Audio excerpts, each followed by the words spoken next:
Hello, everyone, and welcome to episode 4 of Coach Carnes' Corner. Jarrett Carnes, head coach of the Liberty Girls basketball team, once again sharing his time and insights on local basketball. We made it to the postseason, Coach. How are you doing? I'm doing well. I'm doing well. It's been a grind, I'll tell you that, but doing fine.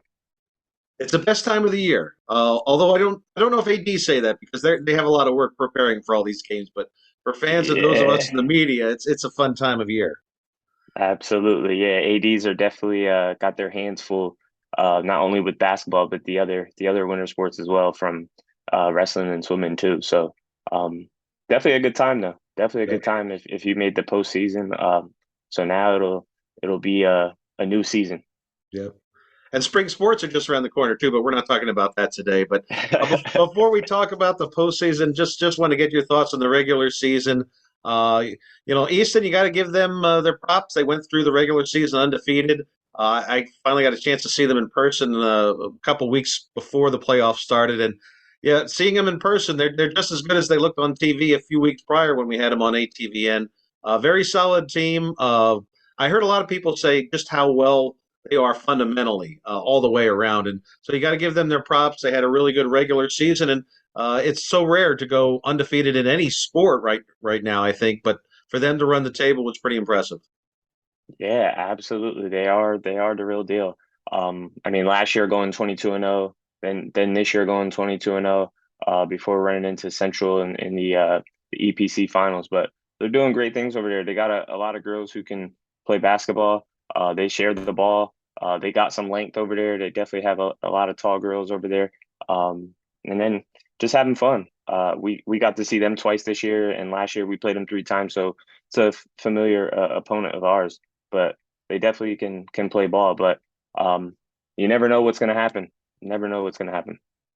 I know it's an old adage that's commonly used in the EPC that you have really strong teams. It's a strong league, and that helps you prepare for the playoffs. But I think it was really the case this year, not just because of competitiveness. And aside from Easton, there was a lot of teams knocking off other teams throughout the entire winter season.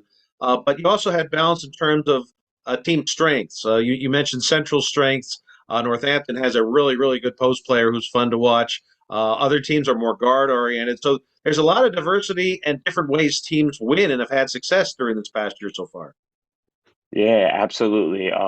Different styles of ball being played all across the divisions and the leagues. I'll say, at least in the EPC, there was 12 teams this year with double-digit wins. So there was definitely some competitiveness this year, and it was a race to the end, I'll say.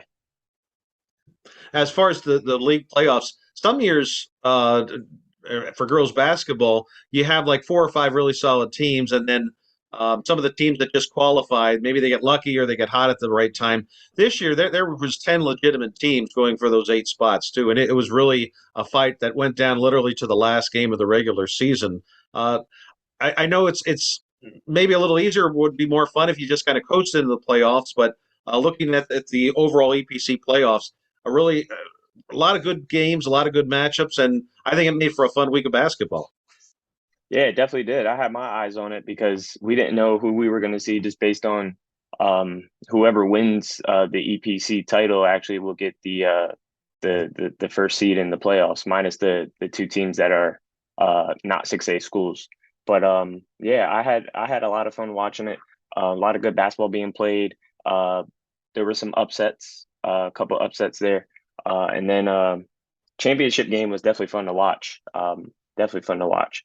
And Central got Easton's number. It came down to the wire. They ended up winning by 3 points. And Coach D, she's doing a great thing with her girls, taking over for Mike Kopp. So it was definitely fun to see. And as I said just a moment ago, I mean, you never know what's going to happen. So records are out the window, and anybody can step up. It can be their moment. So now starting Friday, um, like I said, it'll be a new season. We get to see who will be crowned a district champion within the next week or so. Yeah, with no pigtail rounds this year, we get right to the quarterfinals this weekend. So maybe I know you want to talk about and break down some of the matchups and go over who you're looking at playing on Friday in the quarterfinal rounds, and then the road to the District 11 championship, which will for the girls and 6A will be crowned the following Friday. Yes, definitely would. So, all games for at least the 6A girls are going to be played Friday night at a couple different locations. Whitehall will be hosting a game. Caddy will be hosting a game. Actually, Whitehall will be hosting two games, and then Pleasant Valley will be hosting our game against Pocono Mountain West. But Easton will be taking the first seed, so they'll see Stroudsburg as at the 8 seed, and that game's being played at Whitehall. Nazareth and Emmaus will square off. Nazareth being the 5, Emmaus being the 4. That game will be played at Caddy.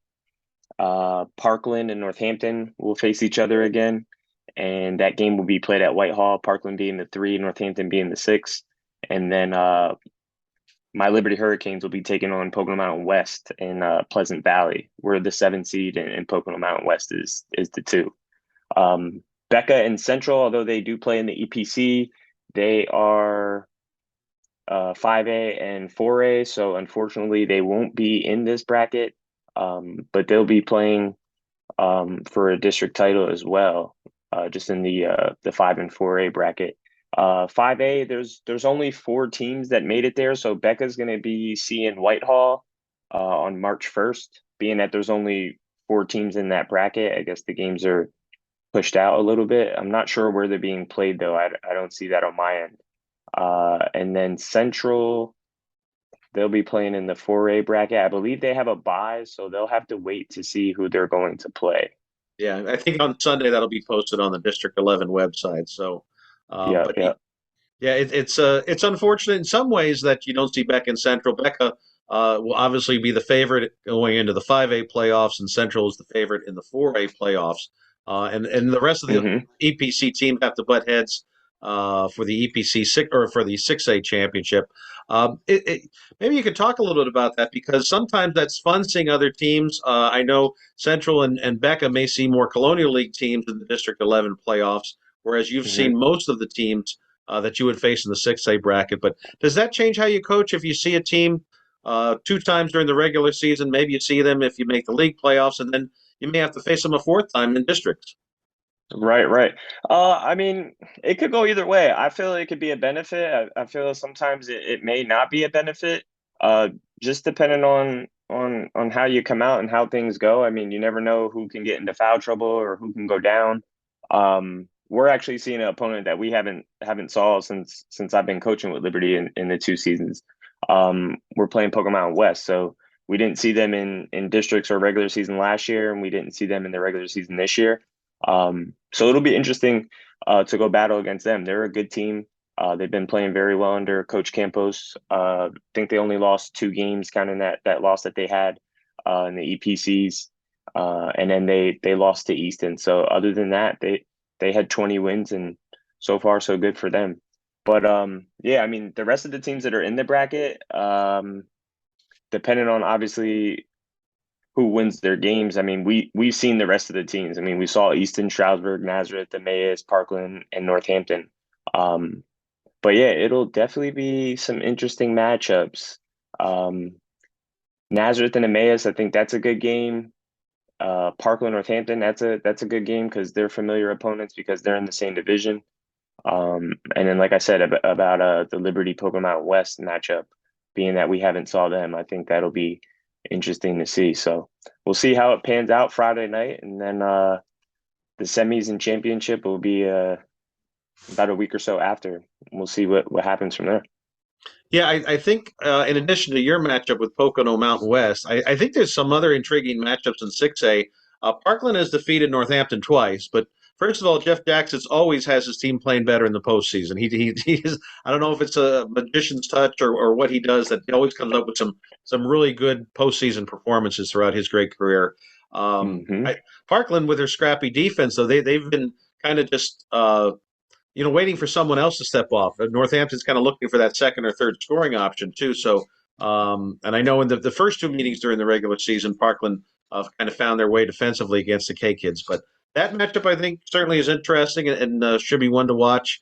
And Nazareth and Emmaus, I think maybe of all 4 of those 6A girls matchups, that might be the most one that the 2 teams that match up very well with each other. Hmm. Emmaus, I think in the first half of the year, caught some people by surprise, but they've been able to Yep. continue that a consistent play through the second half of the year. And Rich Bickard's another coach that just dials up his team and makes sure they're playing their best basketball coming into the postseason too. So two teams that have played well and has a lot of talent, but I think match up real well.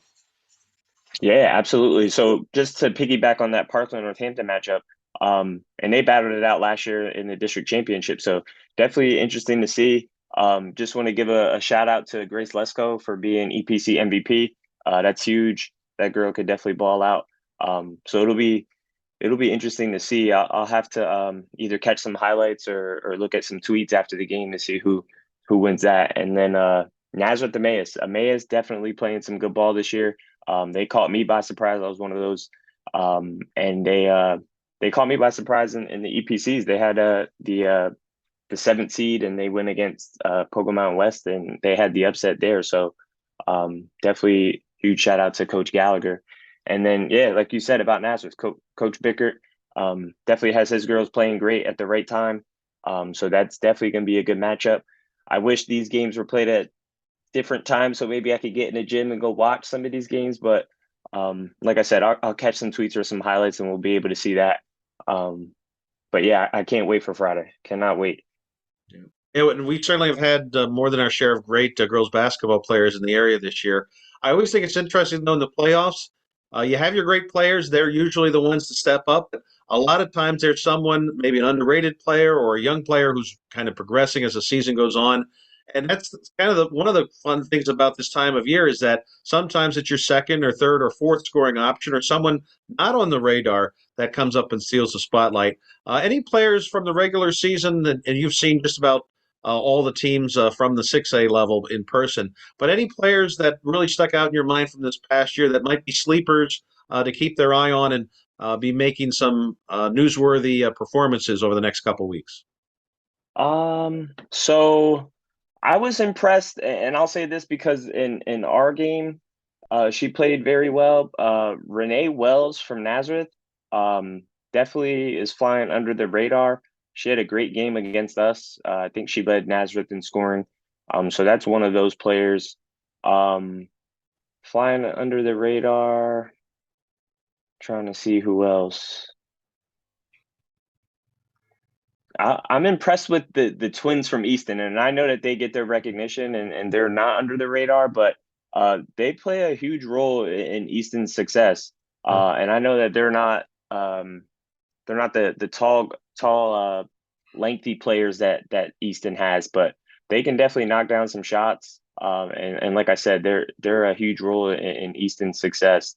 Um, I like also Paige Inman from Emmaus. I think she's not flying under the radar because she was second team EPC, but she definitely could hoop. Um, I don't want to name any of my girls because they're not really under the radar to me because I see them almost on the daily. Um, but yeah, just some of those players to watch out for, and that's actually in the matchup that we were talking about, Nazareth Emmaus. So Inman from Emmaus, and then Wells from Nazareth. Keep an eye on those two girls. You might be right about the Twins too from Easton because they have so many great players. A lot of times they will fly under the radar because people are looking at Mm-hmm. Staten and Elias and so forth. Uh, Right, you, right, right. Before I know this is a busy time of year, you're gearing up for this Friday's games and the start of the district playoffs to get underway. But for a lot of the teams that weren't involved in the league playoffs, this is kind of a weird stretch because the regular season ends around February 6th for the EPC teams and the 7th for the Colonial League teams. And then if you're not in the league playoffs, you have a 2 week span. And I know there's some coaches will try to have scrimmages or simulated practices and so forth, but that's not the same as game experience. So, how did you handle the last couple weeks, and what were some of your words of wisdom to try to keep your players fresh and get them geared up and ready to go for the game starting Friday? So yeah, it's definitely been a tough stretch. Our last game was on the 6th, and that was against Easton. And we're not going to play until Friday, which is the 24th. So that's almost 3 weeks of not playing a real game. But we've practiced. We had some off days, just making sure the girls are mentally prepared and physically prepared. You don't want to go too hard. And then watching some film. We'll have a scrimmage tomorrow. We're going to do a try scrimmage with teams that obviously won't be in the 6A bracket, just to get some work in, and then Friday is the real deal. We'll be ready to go. But just letting the girls know, I mean, just stick with it. Although we're not in the EPCs, I mean, districts matters a little bit more just because, I mean, you can make a run for it in districts and not be in the EPCs. So just trying to keep that mindset of we have more of a season to play, although we have the almost 3 weeks off, and just taking care of our bodies and taking care of our mental and just being ready to go for Friday because Friday is win or go home. Win or go home. Yep, it's a tough mindset this time of year to be in that until you get to the semifinals or finals, depending on which bracket you're in and which classification, but depending on how many teams get qualified. But it's a fun time of year for us to watch. So, Coach, we really appreciate you taking some time out and sharing your insights, and best of luck in the district and hopefully state playoffs then. Thank you, and thanks for having me. Appreciate it. Our pleasure. Take care, everyone.